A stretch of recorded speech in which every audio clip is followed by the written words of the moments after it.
Welcome to Mastering Life's Adventures, an educational podcast about tapping into your true self, the soul, your soul, the substance of your life, to discover what life's ups and downs are really about, and how to have a greater sense of purpose, peace, joy, and fulfillment. I am Dr. Judith Holder, your host, coach, psychologist, fellow seeker who enjoys diving into the connections between spirituality, psychology, wellness, and your everyday life's adventures.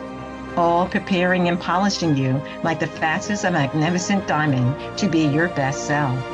If you're craving more from your life, you are in the right place. Come, let's journey together and transforming what you know into who you really are. Mastering Life's Adventures begins now. Have you ever said something in frustration, annoyance, and you instantly regretted it? Or felt anxiety spiral into overthinking until it drained your peace? We all know that feeling when emotions hijack our day. But what if emotions aren't enemies to conquer, but energy meant to create? What if every storm inside of you was sacred fuel waiting for direction? I'm back with another episode of Keys to Soul Progress, and today we're talking about how to turn emotional reaction into creative mastery. How to move from being driven by your feelings to directing them through higher consciousness. We'll blend spiritual psychology, ancient wisdom, and practical tools you can start using today. That is my hope, that is my desire, and that's what I'm focused on. Because ultimately, we have to look at emotion from a different perspective. Because there is a hidden power of emotions. We always feel like it's taking advantage of us, but can we gain the mastery of our emotions? Let's begin with the truth few people realize. Emotion isn't weakness, it's motion. Literally, motion means energy in motion. And I think you probably have heard this. For at least some of you have heard about energy and motion for emotions. Every feeling you've ever had, rage, sorrow, joy, love, fear, happiness, is energy. The question is, what are you doing with that energy? Most people either repress it, stuff it down, or react from it, explode outside. Neither approach transmutes it into soul progress. And here's the pain point. The trap so many people and so many of us can easily fall into is that we try to manage emotions instead of master them. We're told, calm down, or think positive, or move on from the experience. Spiritually, mastery isn't suppression. It's transformation. It's like a river. Emotions wants to flow, but it needs direction. And when the soul learns to channel emotion through love, purpose, and awareness, that's when life shifts from chaos to creation. When the soul learns to channel emotion through love, purpose, and awareness, that's when life shifts. That's when life shifts from chaos to creation. Let's pause and look inside what's really happening when you react. Someone, for example, criticizes you. Instantaneously, your brain triggers this amygdala. We call it the amygdala hijack. Old memories and self-protection fire up. The limbic system floods with cortisol, which is that fight, flight, or freeze and also sometimes appease. Before your soul even has a word in, your body has spoken. It's off to the races. And as Dr. Daniel Amen in Change Your Brain, Change Your Life says, automatic negative emotions, which he calls ants, breed reactive behavior unless you retrain your brain. The deeper truth is, your soul isn't reactive. Your personality is. Reactions belongs to the lower self, creation to the higher. So we want to create and understand emotions and not get stuck in the lower self of reaction to emotions. So that means we have to think about what's happening spiritually when you react. You're momentarily identifying with the lesser self, the emotional part of ourselves, the emotional body, instead of your divine self. And in that split second, your power to create is hijacked. But you never thought of it that way. Think about spilling coffee. This is kind of a simple example, but it's something you can identify with because real life mirrors soul lessons best. One morning, a man rushed to work, already late. He grabbed his coffee and his child bumped his arm and coffee spilled over his shirt. He shouted and the child cried. The energy in the room shifted from love to shame. Later, he replayed it, realizing it wasn't the spill that ruined this morning. It was his reaction. He lost creative control of that moment. And the next day, it happened again. But this time, he paused, took a breath, said, "No problem, it's just coffee," and smiled. The energy shifted back into harmony. He learned you can't control what happens, but you can create your response. And that's the moment emotion turns from reaction to creation. In spiritual psychology, in the hidden teachings of the great masters of the Far East, and in spiritual psychology, there's a principle called transmutation.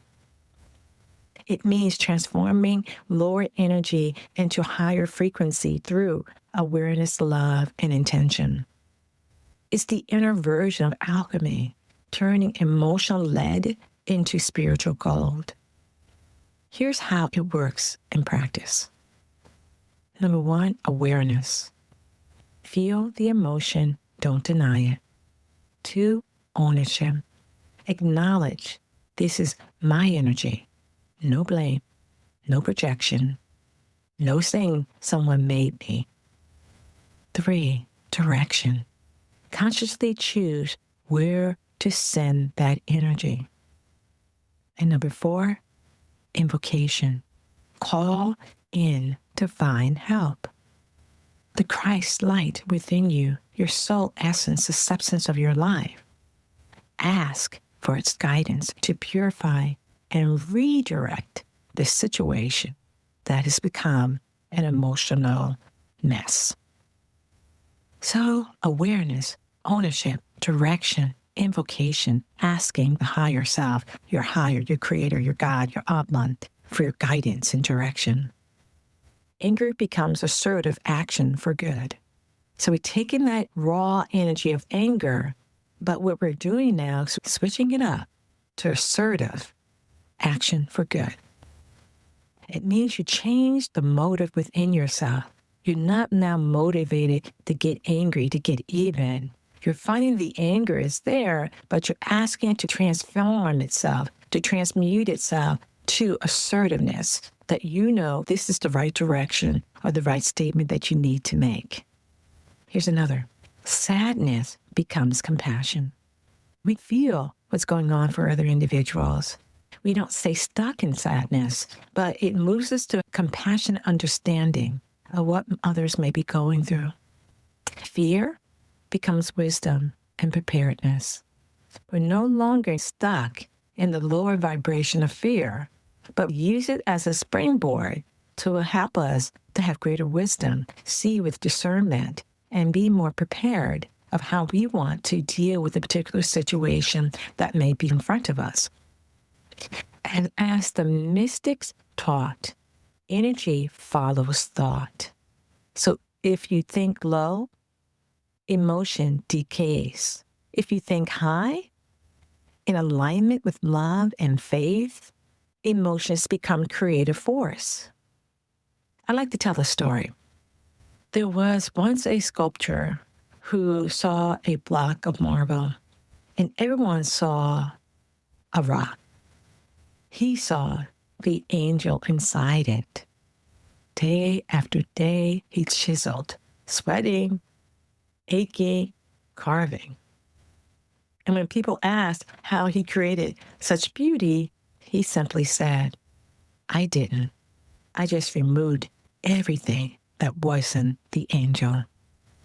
And you can think of your emotions or as the marble, and your reactions or the rough edges. Your divine self, the Christ, the Atman, the Creator, the Lord that exists within you, your soul, is the sculptor. Every moment of reaction, you transmute through awareness. You uncover more of the angel, more of your divine design. And that's the beauty of being able to see past the effect of the rock and see the beauty that can come from that rock. It might be helpful to have a model, a way of thinking about this. And I like to call it the emotional ladder. Inspired by spiritual psychology and ancient insights, there are 4 rungs on this ladder that we have to know has a psychology along with a spiritual focus that I'm trying to help you to think about.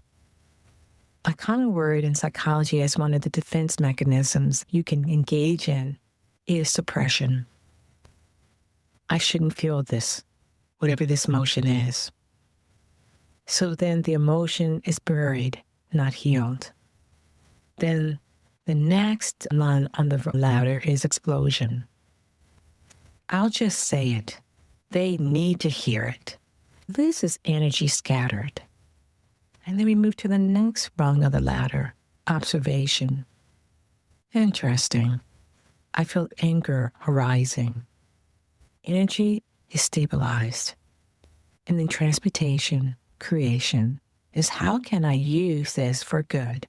This energy that I'm feeling, it elevates you in your awareness because you've asked to be able to move past the suppression and explosion, move into an observational view of yourself, and then move into how can I create something or transmute it to be something greater, something better.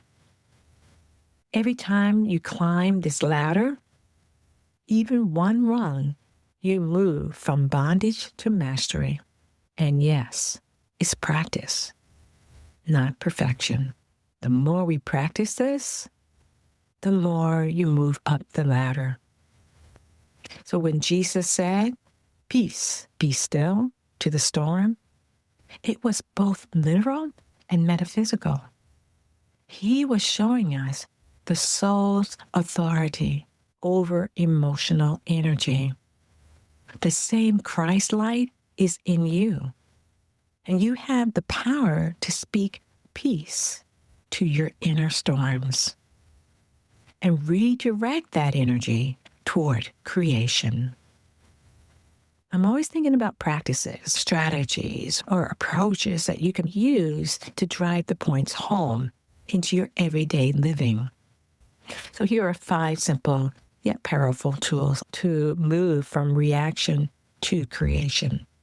Because if you're a soul on a spiritual path, you are always trying to evolve, grow, and create something better, something helpful, something engaging, something that you can learn from and others may be able to learn from. So with that in mind, number 1, pause, practice. Before reacting, pause and breathe. This activates the prefrontal cortex, the creator brain. And sometimes if you're feeling like it, you can pause and breathe and then lean slightly forward as you're breathing to activate that prefrontal cortex. 2, name the flame. Name what's burning. Label the emotion. This is anger. If it's anger, this is fear. Naming it tames it. This is peace, love. This is joy. This is happiness. We want to label what we're experiencing so that when we label it, we can be able to do something with it, either expand it or transmute it.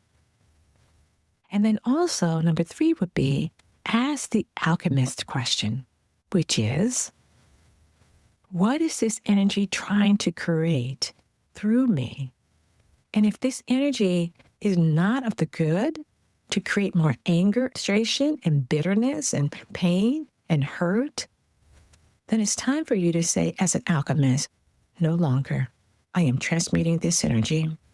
I am changing this energy into something greater, something higher, by affirmation, by reading something spiritual, or by decrees. And as the Lord said, decree a thing so that it comes into being. Because that is the co-creator power that you have with God to be able to do that. I'll be talking about decrees in the future as well, and the power they bring for being alchemists of change, and changing the baser elements of oneself into the golden elements of the soul, the Christ, the I Am Presence, the Atman, the Lord, the Creator. So remember to ask that alchemist question. What is the energy trying to create through me? Then 4 would be shift the channel. Move the energy. Write, walk, sing, pray. Emotion unexpressed stagnates, weighs us down. Expression frees it. It frees the energy. It helps it to be able to move to that alchemy of change and transmutation.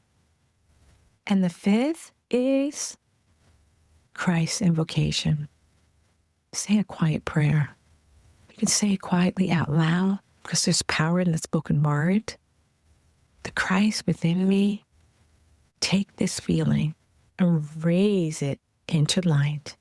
And let it serve love's purpose. Not the lesser self, the lower self. And this simple invocation, just asking Christ or the Lord or your Creator that is within you, that vibrates your heart, that helps you to feel alive, you're asking it, take this feeling and raise it into light. Whatever that feeling is, especially if it tends to be more of a dense nature, such as anger, fear, doubt, uncertainty. And you're asking it to raise it to light, to transmute it, and let it serve love's purpose. You ask it to this particular energy, let it be served, let it be encircled in love, let it be transmuted into love, let it uplift those that are around me in love. And this simple invocation changes vibration.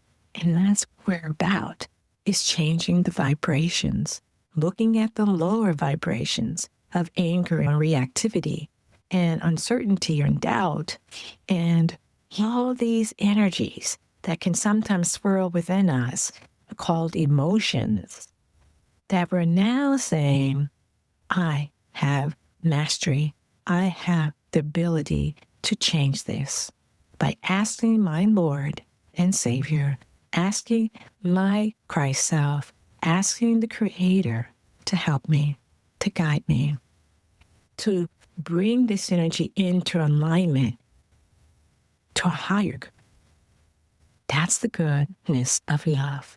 of peace, of joy, of happiness. So take a moment. Think of a recent situation that triggered you. Maybe a text that hurt, a rejection, an injustice. Now visualize it again, but this time see yourself pausing, breathe, feel the emotion. Then ask your higher self, your inner Christ, your soul, the substance of your life. What would love create here? What would love create here? And just sit quietly and see what comes up for you. You may feel the shift. And if you're feeling that shift, that's emotional alchemy. And when you stop fighting emotions and start partnering with them, lifting them up to God to transform and gain greater mastery, life stops being reactive and starts being creative.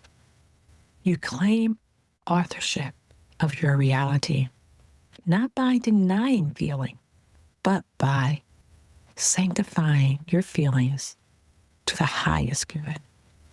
Through that process, you start to see change in yourself, and others around you may even see the change. But even if they don't, it really doesn't matter. It really matters what you notice, what you know that you're doing in order to evoke change, to have transmutation take place, and no longer allow those feelings or those emotions to get the best of you, to last for a day, for 10 days, or 2 months, for 10 years or longer, building up as resentment, building up as revenge, building up as fear and doubt and uncertainty. No. You say no.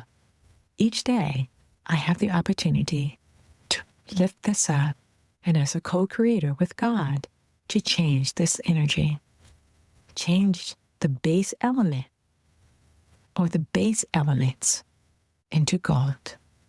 And the goal is what your soul is wanting. So remember, we were never meant to be ruled by your emotions. You are meant to rule through love. Love is the most powerful feeling, emotion, way of being that ties into the ultimate source of your Creator, your Lord, and your soul. And that's what we are about.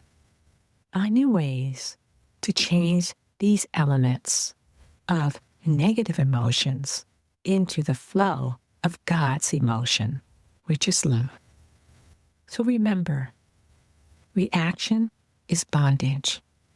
Creation is freedom. May your next storm become your next masterpiece, because every feeling you face with light becomes creative energy for your soul's progress. Something to think about. Bye for now.